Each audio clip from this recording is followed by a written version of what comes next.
Man, you know the vibes, man. It's DJ Chase, Downright Sports. Shout out to the hottest sports podcast. Shout out to my guy Brent Reed. You know the vibes, man. You see it in front of the Superdome. You feel me?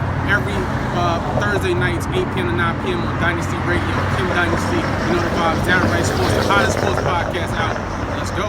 My name is Brent Reed, the host of this show, Downright Sports, the radio show / podcast, and I am the Notorious Sports Critic for the sports fan. If you've never listened to the show before, or you don't know anything about the history of the show, Downright Sports is a show strictly targeted at sports fans. That's who the show is targeted for. That's what the target audience is for. People who love sports and debate sports. People who debate sports on the corner. Not the barbershop, but the corner. You know what I'm talking about. You know, the first thing in the morning at school, when you leave, you're on the block and you're walking down the street and you see your boys. And everybody knows the first topic of conversation is what happened the night before. And that's what this is all about here on DynastyRadioNY.com, your number one source for hip-hop, R&B, and soul. Except for on Thursdays, your number one home for sports. Anyway, so the NBA is gearing up for the postseason, and the Brooklyn Nets are gearing up to try to win a championship by any means necessary. Oh, speaking of, it works a little bit better if you have the gear on. Hold on.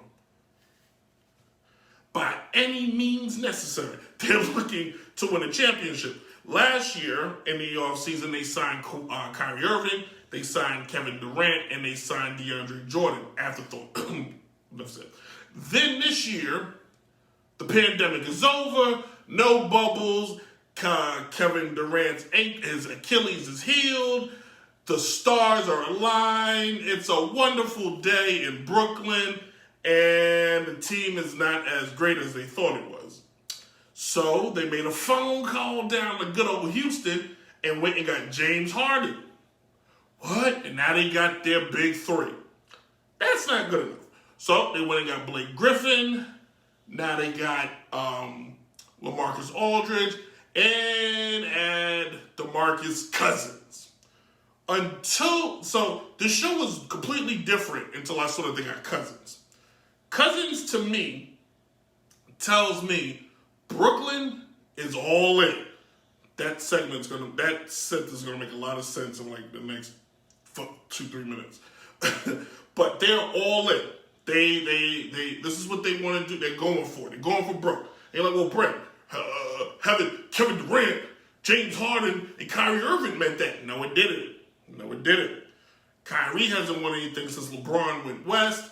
Kevin Durant has never won anything since he's played in Silicon Valley. And James Harden, well, we all know what James Harden does. He just falls short come the postseason. So now, with them getting Aldridge, with them getting Blake, with them getting Cousins, and having DeAndre Jordan, I can't believe my dog is snoring during the show. This is, you can't beat this. Live entertainment, baby. With them having that beef up front, they are going to try, and this is me just spitballing, come postseason, they may try to play a little bully ball. Because in the postseason, all that flashy scoring don't make a hill of beans. Because in the postseason, that's when you play the best of the best. Even if it's the 8th, 7th, 6th, 5th, I did that on purpose because the Knicks are the 5 seed kids. Even if you're those seeds, they've made the postseason and they see you multiple times. They're going to gear up. They're ready to bring it. They're going to bring all the defense is going to be stronger than you ever seen before. It's nothing like playing a one game against the Atlanta Hawks in Atlanta on a random Monday. It's nothing like that. Or playing, who sucks? The Minnesota Timberwolves in Minnesota on a random Saturday. It's nothing like that. Come the postseason, every team is bringing their best. But you add a guy like Cousins. The guys that they added, they're not going to play any more than 10, 15 minutes here and there. But their minutes and their time is going to be necessary. Cousins, any of those guys that they sign can give you an easy 10 to 15 points. Those 10 to 15 points is going to be crucial if you got 3 guys that can give you 90 total. That extra 10, that's that 100. And the team that reaches that 100 mark, now you're a superstar. Your next level superstar will carry you the rest of the way. Now, I know what you're thinking. Well, Brent, who's that next level superstar on the team? I'm glad you asked. Kevin Durant. He's the only one on the team that has the real hardware to prove it. Kyrie's got a championship, Brent. Yes, but LeBron was the guy on that team. The hardware KD has, he was the man on those teams. So now you find yourself in the playoffs, Brooklyn, and you got to ask yourself, realistically, because I looked at the standards. I feel like Donald Trump. I looked at the standards. I looked at them all. We all looked. Me, everybody, they all looked. I don't know if there's anybody else really that's going to be able to compete for a championship out of 4 teams. And it's not my 4 teams, I think they've got a legit chance to host a trophy at the end of it when it's all said and done. The 76ers, the Los Angeles Lakers, the Brooklyn Nets, and the Clippers. And I didn't have the Clippers going to the finals until they got Rondo. Rondo is the difference maker. Rondo is that guy. You ask, well, why the hell did he go to Atlanta? I have zero idea why he went to Atlanta. I can't for the life of me figure out why LA didn't bring him back. Because go back and look at his resume. A couple years ago, it was him, Dwayne Wade, Jimmy Butler on the Chicago Bulls.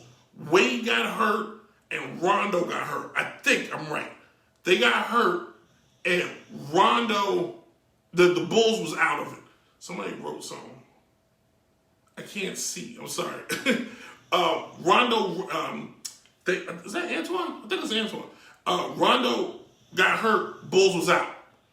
Put Rondo on the Lakers last year with a good team. I'm telling you, Rondo is that floor general.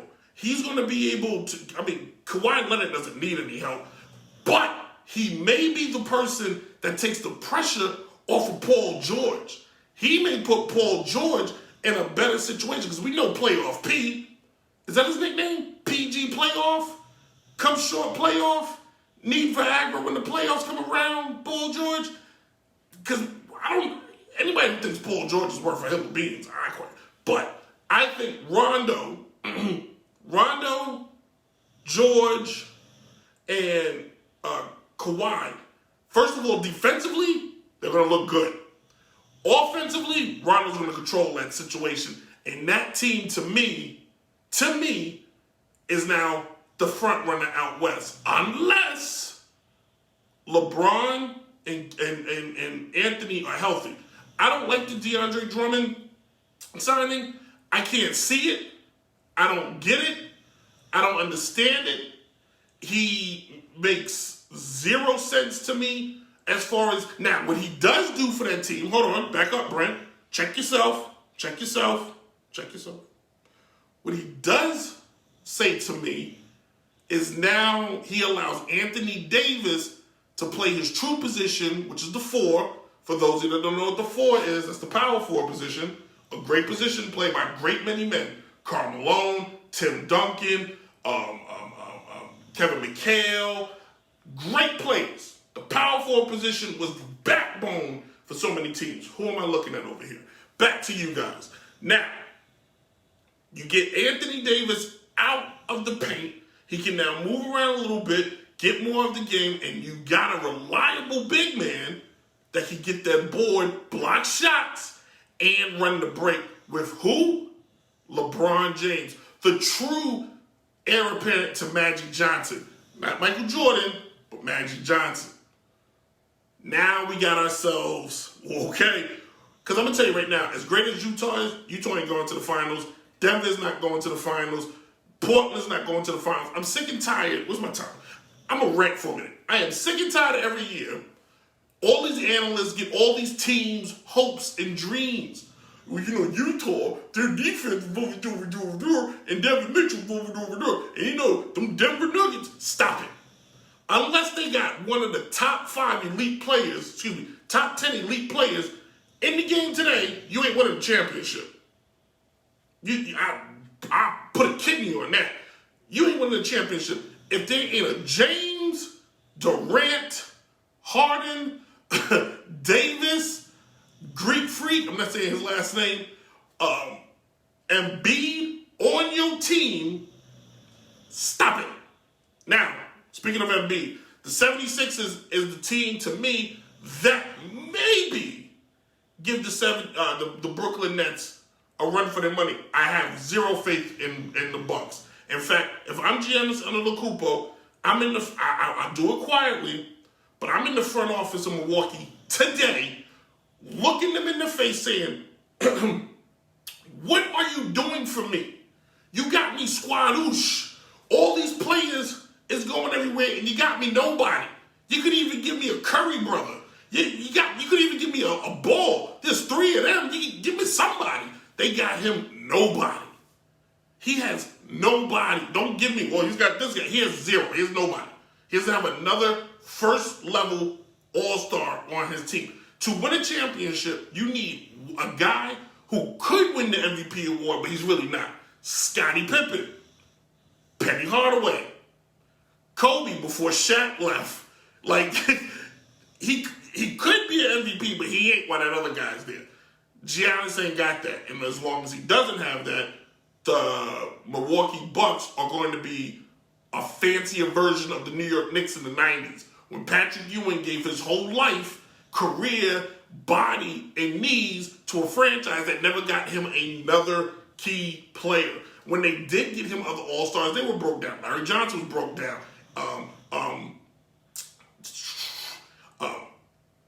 What was his name? Antonio McDyess was like hurt all the time. Latrell Sprewell had nobody to choke, so it was too late. You know what I'm saying? So that was the issue there with you gotta find them, that other guy. So take Milwaukee out of it. But if the 76ers and Doc Rivers, who've been quiet all year, can have Embiid and Simmons play out of their mind for 4 games, they may beat Brooklyn. Maybe. But that new stacked Brooklyn team, I don't see anybody, and I hate to say it, because as much as I just want to get on this microphone, pause, and just be like, they'll never win, they may be hosting a trophy this year. Which brings me to my next point before I wrap up the segment. Brooklyn winning the championship this year, would it be a hollow victory because they became the NWO 2.0 in the NBA? The first installment was the Miami Heat. Remember when the Miami Heat got together, LeBron, Dwayne Wade, and Chris Bosh, Scott Hall, and Kevin Nash showed up. Hey, yo. And then the surprise guest was Hulk Hogan, a.k.a. LeBron James. Well, the NWO had broke up. It's funny enough because in the next segment, we're actually going to talk wrestling. The NWO broke up, and then flash forward a few years later, they reformed in some mutant version with like Jeff Jarrett was the leader.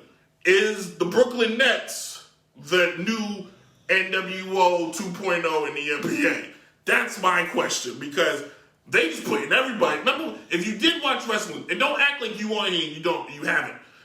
Remember, everybody joined the NWO, like everybody was like joining. Remember, the first crew was like kind of cool, and then like the second the reject crew was like, who's in? Like, it's kind of that now a little bit with Brooklyn, just a little bit. And you had somebody cool like Pat Riley down in Miami, and up here you have Steve Nash, who wears his coaching gear is just a little too small. This is basketball, Steve. This ain't soccer. Loosen them up. Hey, thanks for watching this latest episode of Downright Sports Radio here on YouTube. Subscribe to the channel if you really enjoyed today's episode. But if you want to listen to the show in its entirety, including music, and especially music from upcoming independent artists, listen to it at Apple Podcasts, SoundCloud, Google Play, Anchor, and Spotify, and subscribe as well. Also listen to the show live on DynastyRadioNY.com every Thursday at 8 o'clock, your number one source for hip-hop, R&B, and soul. Except for on Thursdays, where it's your home for everything sports. So tune in, become a friend, listen, watch, subscribe, hit us up. There's all kind of places we are because everywhere we go and everything we do, it's always showtime.